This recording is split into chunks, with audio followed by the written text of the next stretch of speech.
Okay, Dr. Frank Ashall, Addis Ababa, Ethiopia. Been a professor here for 4 years, and I'm just documenting how difficult it is to live in Ethiopia, even in the big city, on a very good salary. Actually, I earn a very good salary. This is my apartment. It's considered to be very nice by Ethiopian standards. Most people can't afford an apartment like this. It has a kitchen, it has a living room, and it has a bathroom, which is I showed a video this morning showing how my bathroom is filled with plastic buckets and barrels of spare water that's running down, because you have water shortages and you have to use that spare water.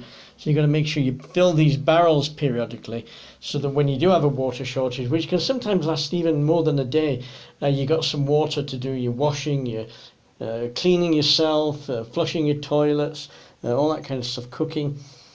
So this morning I put a video up showing I had a power cut and a water cut. And so I couldn't have any electricity or water this morning.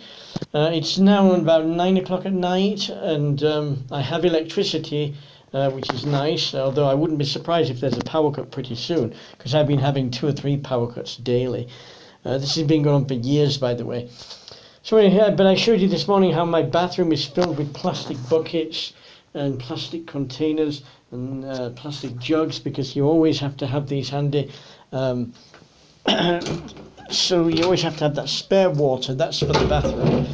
And that's in case I have a water shortage. Then I can do my washing. I wash my clothes in my bowl.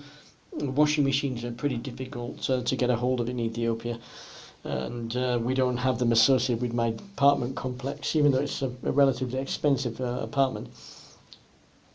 But I can't do much with that washing because I'm short of water, really. And there's still a water shortage. This morning I showed you my tap, and you can see it's still not running. So it's been going on since at least this morning. I don't know whether it came on during the night last night, but it's been the whole day, and it's still off, 9 o'clock at night. So I can't wash myself in the sink unless I use some of that water in the barrel.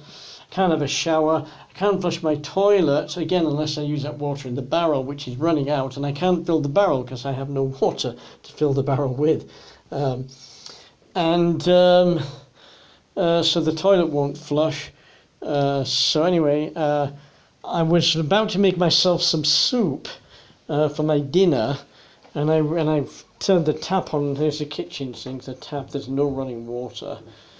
So I can't really make myself any soup because I don't want to use the water in the barrels. I have a barrel of water in my kitchen too, you can see that. I use that mainly for washing up. It's got a lot of dirt and sediment in the bottom of it, you can see that, but it's not fit to drink or consume.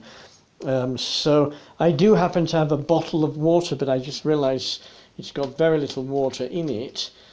But I can use that to make my soup. I should have bought some bottled water from the shop earlier to make sure I had a supply. I got a little bit of water there, not enough to make much soup with, but I think I may have some in the kettle, which I boiled this morning. So I have a bit of water in the kettle, which I boiled actually last night, So that's boiled water, that's okay. So I can make myself some soup.